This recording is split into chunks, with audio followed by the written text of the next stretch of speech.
L'écosystème de RFI, c'est un petit peu compliqué parce que c'est une radio en 13 langues, plus un site qui est consacré aux musiques. Donc ça veut dire qu'on a 14 sites principaux RFI. Le vaisseau amiral, c'est rfi.fr, donc le site d'actualité. Et après ça, on a des sites donc dans 12 autres langues, dont l'anglais, le vietnamien, le khmer, le chinois, le brésilien, enfin je ne vais pas faire toute la liste. Et donc ça fait de cet écosystème de RFI quelque chose de très divers et mélangé. On a également un site qui est consacré aux musiques francophones qui s'appelle rfimusique.com. Donc c'est un vaste écosystème avec des choses très, très intéressantes. C'est qu'on voit par exemple que le site en français, c'est certes le vaisseau amiral, mais juste derrière, en termes de fréquentation, vient le site en vietnamien. Alors le profil des publics qui fréquentent le site de RFI, il est assez hétéroclite. Il faut déjà savoir que RFI est une radio qui est écoutée principalement à l'étranger. Elle est écoutée certes en France et principalement en région parisienne, puisque notre seul FM c'est en région parisienne. Et donc notre auditoire principal, il est en Afrique francophone, où on fait des scores assez énormes dans les capitales africaines, puisqu'on est écouté en FM dans les capitales, mais aussi dans les villes de province. Donc c'est vraiment là que se trouve le cœur de notre auditoire.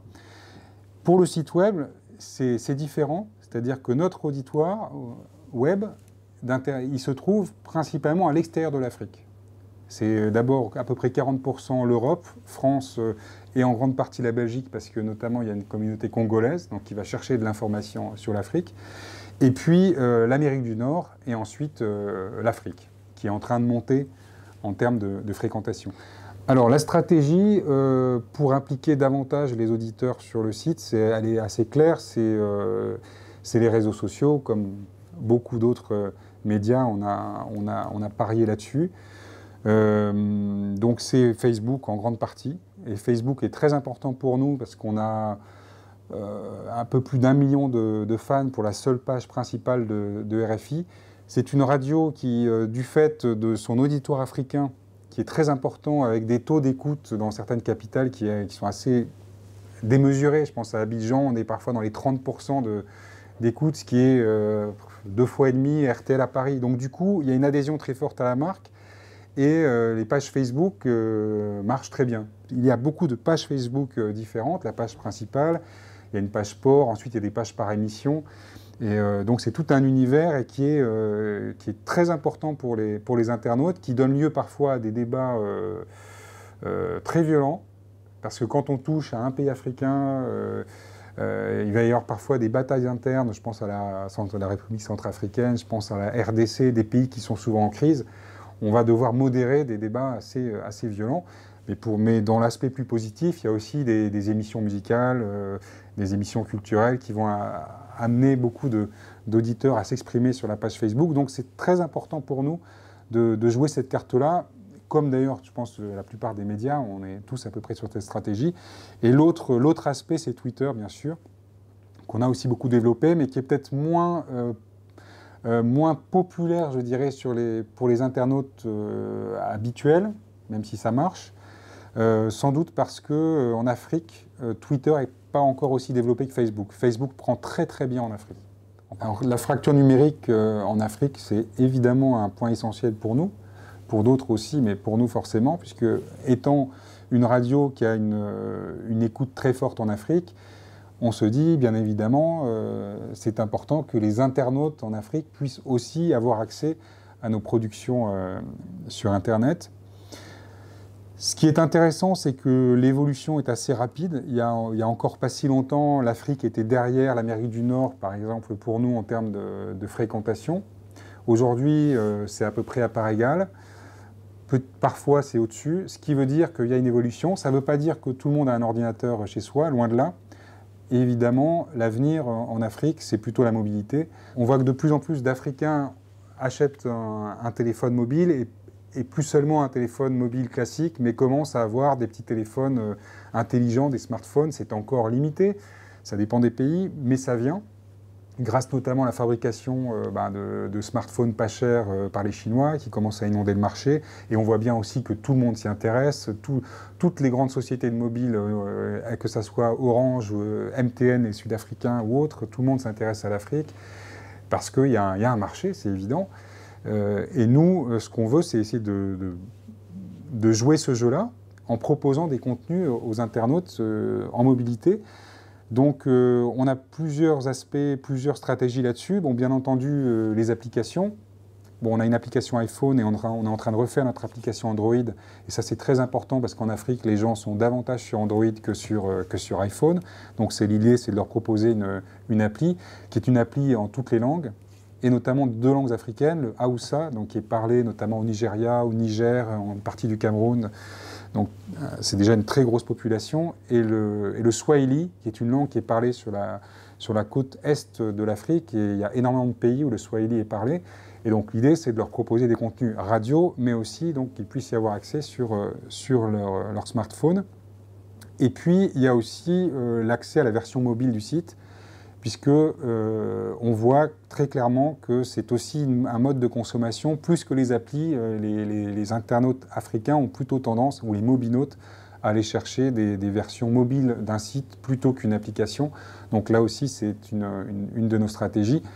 Et j'ajouterais que, en revenant sur la fracture numérique, on propose en fait sur notre site aux internautes d'aller chercher une version bas débit qui est en fait une version mobile du site, mais qui s'adapte aussi sur desktop et qui peut permettre aux internautes qui ont un ordinateur et qui ont du mal à se connecter, puisque les connexions ne sont pas toujours bonnes, notamment dans des pays d'Afrique centrale comme le Cameroun, la RDC, le Burundi, le Rwanda, d'avoir quand même accès à nos productions. Et ça, c'est très important parce que tout internaute, s'il a du mal à se connecter sur un site, il s'en va. Ça passe aussi, et là c'est un autre enjeu, par l'implication des gens de la radio. Et on le sait tous, nous qui gérons des sites internet de médias qui ne sont pas des médias print, mais qui sont des médias radio, télé, etc., c'est toujours assez compliqué de réellement impliquer les gens de l'antenne dans la promotion de ce qu'on fait sur Internet.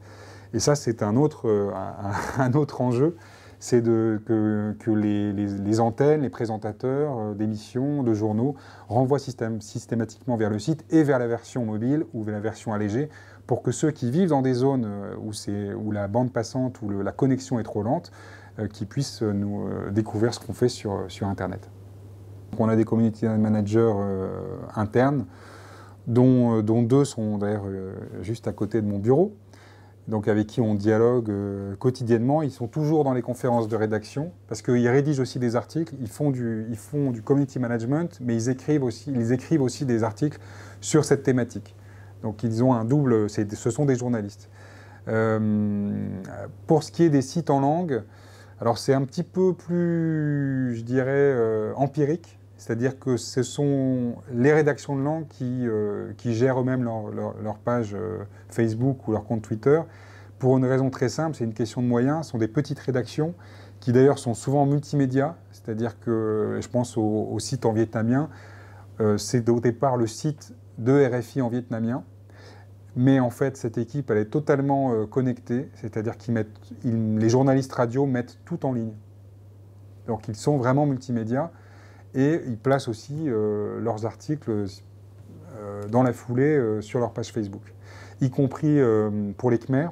Alors les Khmers, c'est un peu particulier parce qu'on a une filiale au Cambodge qui est née il y a 1 an, qui est une radio en Khmer, qui émet 13 heures par jour. Et donc on a une petite équipe Khmer ici, et on a une grosse équipe Khmer au Cambodge, donc qui émet pour les Cambodgiens. C'est une radio cambodgienne. Et donc, eux aussi gèrent en grande partie leur page Facebook. Et c'est très intéressant parce qu'au Cambodge, Facebook, ça marche très, très, très bien. Il y a parfois des posts qui sont partagés 50 000 fois, 70 000 fois. C'est vraiment très fort. Il y a un effet au Cambodge qu'on peut un peu comparer à l'effet qu'il y a pu avoir dans les pays arabes avec Facebook, peut-être dans une moindre mesure.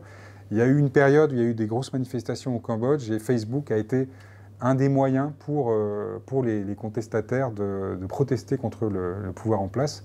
Et donc Facebook a très bien pris là-bas. On a un certain nombre d'infographies.